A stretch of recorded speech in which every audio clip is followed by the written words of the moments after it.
Mutual ఫండ్స్కి సంబంధించి ఎన్ని వీడియోస్ చేస్తున్నా ప్రేక్షకులు ఇంకా ఆ మ్యూచువల్ ఫండ్స్లో ఇన్వెస్ట్మెంట్స్ గురించి ఇంకా రకరకాల సందేహాలను అడుగుతూనే ఉన్నారు. సో అవి ఇవాళ ఈ సందర్భంగా మనం ఇంకొకసారి డిస్కస్ చేసుకుందాం.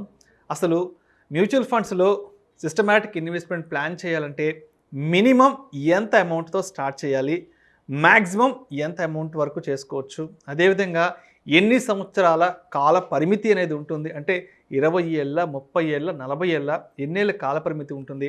ఒకవేళ సిస్టమాటిక్ ఇన్వెస్ట్మెంట్ ప్లాన్ చేస్తున్నప్పుడు మధ్యలో చేతిలో డబ్బులు లేకపోతే, ఒకవేళ మనం ఆగిపోతే మళ్ళా సర్వీసెస్ని కొన్నాళ్ళ తర్వాత రెజ్యూమ్ చేసుకోవచ్చా, లేదంటే మధ్యలో ఏదన్నా అవసరం పడ్డప్పుడు అమౌంట్ని విత్డ్రా చేసుకోవచ్చా అంటూ రకరకాల ప్రశ్నలను ప్రేక్షకులు ఫ్రీక్వెంట్గా అడుగుతున్నారు ఎస్ఐపికి సంబంధించి.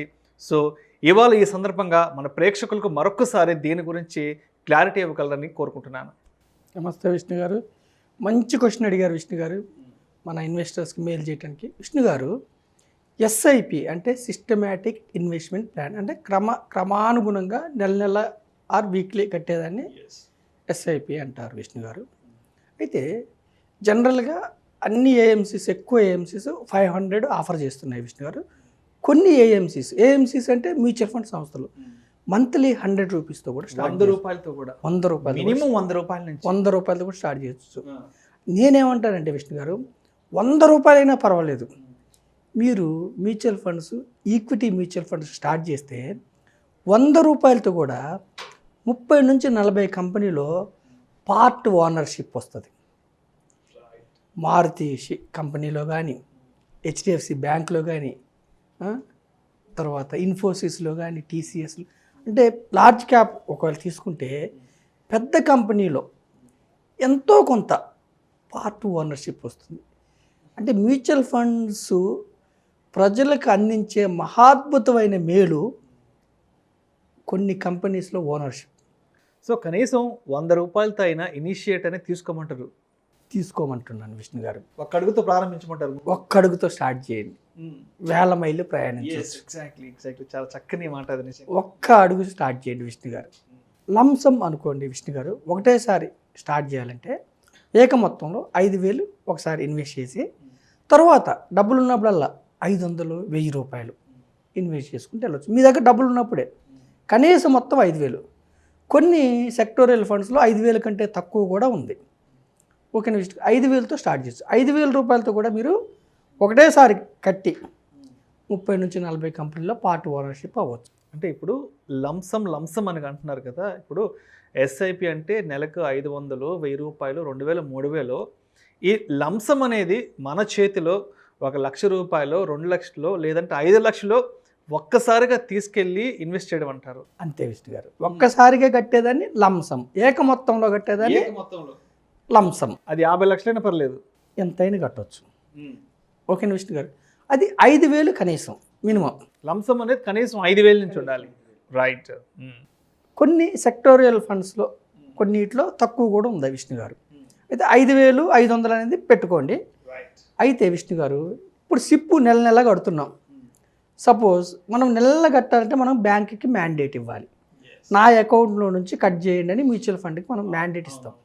అది ఈ మ్యాండేట్, ఎలక్ట్రానిక్ మ్యాండేట్ కావచ్చు, ఫిజికల్ మ్యాండేట్ కావచ్చు. అప్పుడు మనకు బ్యాంక్లో డబ్బులు లేకపోతే విష్ణు గారు, మ్యూచువల్ ఫండ్ సంస్థలు మీకు ఎటువంటి పెనాల్టీలు వేయవు.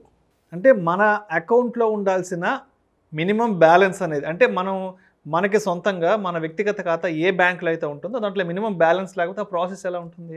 మినిమం బ్యాలెన్స్ అయితే నేను చెప్తున్నాను విష్ణు గారు, మ్యూచువల్ ఫండ్ సంస్థలు మీకు పెనాల్టీ వేయవు. నెలకి నెలకు 500 కడతామని ఒప్పుకున్నాము, 500 లేకపోతే మ్యూచువల్ ఫండ్ సంస్థలు ఏమి పెనాల్టీ వేయవు.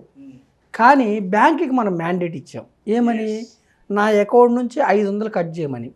ఆ మ్యాండేట్ మనం ఫెయిల్ చేయనప్పుడు అకార్డింగ్ టు ఆర్బీఐ రూల్స్ ప్రకారం బౌన్స్ ఛార్జెస్ పడతాయి.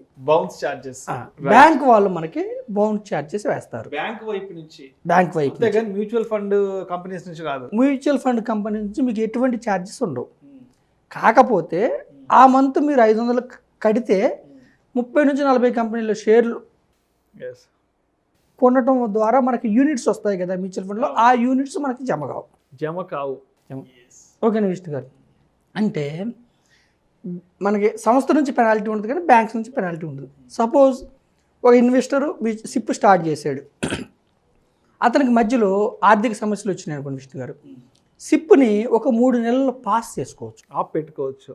మెయిల్ చేస్తే మ్యూచువల్ ఫండ్ సంస్థకి మనం ముందే ఇంటిమేట్ ఒక 20 రోజుల ముందే, లేదంటే ఫిజికల్గా లెటర్ ఇచ్చిన నా యొక్క సిప్ 3 నెలలు ఆపండి అంటే ఆఫ్ చేస్తారు. అంటే మనకి యూనిట్స్ కేటాయించడం ఆపుతారు. యూనిట్స్ కేటాయించడం అప్పుడు బౌండ్ ఛార్జెస్ కూడా బ్యాంక్ నుంచి పడవు. రైట్. అంటే ముందుగానే బ్యాంక్ కూడా ఇన్ఫర్మేషన్ వెళ్ళిపోతుంది. బ్యాంక్కి అవసరం లేదు, మనం మ్యూచువల్ ఫండ్ సంస్థకి ఇస్తే వాళ్ళు బ్యాంక్కి ఇన్ఫర్మేషన్ ఇస్తారు. వాళ్ళ వైపు నుంచి బ్యాంక్ ఇన్ఫర్మేషన్ వెళ్తుంది, వాళ్ళు ప్రజెంట్ చేయరు ఈసీఎస్, అప్పుడు మనకి బౌండ్ ఛార్జెస్ పడవు.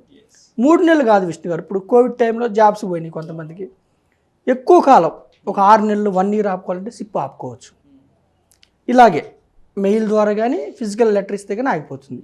మరి ఇంతవరకు కట్టిన డబ్బులు ఏమవుతుంది, అవి మార్కెట్ యొక్క పరిస్థితులు అనుగుణంగా మార్కెట్ పెరిగితే పెరుగుతుంది, తగ్గితే అదే వేస్ట్ కావు మనకి.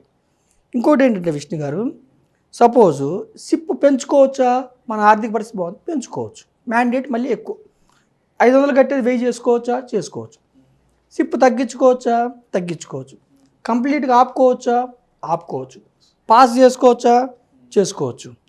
సపోజ్ మీకు ఒక 6 months కట్టారు విష్ణు గారు, ఒక 10,000 కట్టారు, డబ్బు అవసరం ఉంది, వెనక్కి తీసుకోవచ్చా, తీసుకోవచ్చు.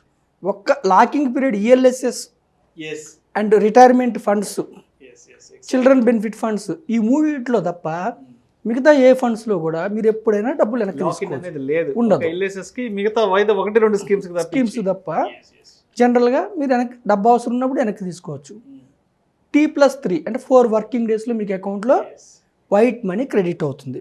మ్యూచువల్ ఫండ్స్లో క్యాష్ ట్రాన్సాక్షన్స్ ఉండవు, ప్యూర్ వైట్ ట్రాన్సాక్షన్స్. ఇన్వెస్టర్స్ ఎవరు క్యాష్ ఇవ్వద్దు ఎవరికి, ఎంత ఎలక్ట్రానిక్ ట్రాన్సాక్షన్, మొత్తం ప్యూర్ వైట్ ట్రాన్సాక్షన్స్ విష్ణు గారు. ఓకేనా విష్ణు గారు? మరి ఇప్పుడు నేను సిప్ ఇచ్చేటప్పుడు బ్యాంకు ఒక బ్యాంక్ ఇచ్చాను, ఫ్యూచర్లో వేరే బ్యాంకుకి ఈ అకౌంట్ క్లోజ్ అయింది, వేరే బ్యాంకుకి మార్చుకోవచ్చా? బ్యాంకు చేంజ్ ఆఫ్ బ్యాంక్ ఉంటుంది, బ్యాంక్ మార్చుకోవచ్చు. దానికి ప్రీవియస్ బ్యాంక్ డీటెయిల్స్, కొత్తగా వచ్చే బ్యాంక్ డీటెయిల్స్ మ్యూచువల్ ఫండ్ సంస్థకి ఇస్తే బ్యాంక్ చేంజ్ చేస్తారు. బ్యాంక్ ఎందుకు మార్చుకోవాలంటే విష్ణు గారు, మనం ఏ అకౌంట్ నుంచి అయితే కడుతున్నామో మనం డబ్బులు వెనక్కి తీసుకునేప్పుడు ఆ అకౌంట్లోనే వేస్తారు, జమ అవుతాయి. సపోజ్ మనం 10 ఏళ్ళ తర్వాత ఆ అకౌంట్ సపోజ్ ఎందుకో మనం క్యాన్సిల్ చేసుకునుకోండి, మనం రాలేదు డబ్బులు అనుకుంటాం, అందుకని బ్యాంక్ చేంజ్ చేసుకోవచ్చు. సో ఉదాహరణకు ఏ అనే బ్యాంక్ వద్దనుకుంటే బి అనే బ్యాంక్ కూడా షిఫ్ట్ అవ్వచ్చు. అప్పుడు ఏ అనే బ్యాంక్ ప్రూఫ్, బి అనే బ్యాంక్ ప్రూఫ్ మీ పేరు మీద ఉన్నది డాక్యుమెంట్స్ పెట్టి చేంజ్ ఆఫ్ బ్యాంక్ ఇవ్వాలి. అలాగే మరి నామినీ ఉంటుందా మ్యూచువల్ ఫండ్స్లో? ఇప్పుడు నేను కట్టాను, నాకేమన్నా అయితే నామినీకి డబ్బులు వస్తాయా? నామినీ కంపల్సరీ ఉంటుంది మ్యూచువల్, నామినేట్ చేసుకోవాలి, మనం చేసుకోవాలి. నాకేమన్నా అయినప్పుడు నా నామినీకి యూనిట్స్ ట్రాన్స్ఫర్ అవుతాయి, వాళ్ళు వెళ్ళి క్లెయిమ్ చేసుకోవాలి. అలాగే ఏమైనా ప్రూఫ్ ఇస్తారా మరి మ్యూచువల్ ఫండ్స్లో? ఎల్ఐసిలో, ఇన్సూరెన్స్లో బాండ్స్ ఉంటాయి, ఇక్కడ మనకి స్టేట్మెంట్ వస్తుంది. అంటే బాండ్ ఎందుకు ఉండదంటే everyday Monday to Friday working డేస్లో, స్టాక్ మార్కెట్ వర్కింగ్ డేస్లో మన ఫండ్ పెరగనన్న పెరుగుతుంది, తగ్గనన్న జరుగుతుంది. అందుకని ఫిక్స్డ్ బాండ్ ఉండదు, స్టేట్మెంట్ ఉంటుంది. స్టేట్మెంట్ మనకి మెయిల్ పంపిస్తారు, ఆ మెయిల్ని ప్రింట్అవుట్ తీసుకొని లామినేషన్ చేసుకుని ఇంట్లో పెట్టుకుంటే మన యొక్క నామినీకి కానీ మన ఫర్దర్ రిఫరెన్స్ కోసం ఉంటుంది విష్ణు గారు. అయితే గమనించాల్సింది ఏంటంటే mutual funds are subject to market risk, read scheme information documents carefully before investing. Equity mutual funds for wealth creation, inflation దాటి ముందుకెళ్ళడానికి equity mutual funds stay for long term. Best schemes select చేసుకుని long term ఉండండి. ఓకేనా విష్ణు గారు? Thank you very much. Thank you so much salmon గారు. Mutual ఫండ్స్కి సంబంధించి అంటే ఎస్ఐపికి సంబంధించి ప్రేక్షకులు ఈ మధ్య రకరకాల డౌట్స్ని కూడా వాళ్ళు కింద వీడియోస్లో కామెంట్ రూపంలో ఇవ్వడం జరిగింది. సో వాళ్ళు ఇచ్చిన ఆ ఇన్పుట్స్ని ఇవాళ మీరు తీసుకొని రిసీవ్ చేసుకొని సో ప్రేక్షకులందరికీ మరొకసారి కూడా డీటెయిల్గా క్లారిటీ ఇవ్వడం కూడా జరిగింది. Sir thank you so much salmon గారు. సుమన్ టీవీ యాజమాన్యానికి కృతజ్ఞతలు.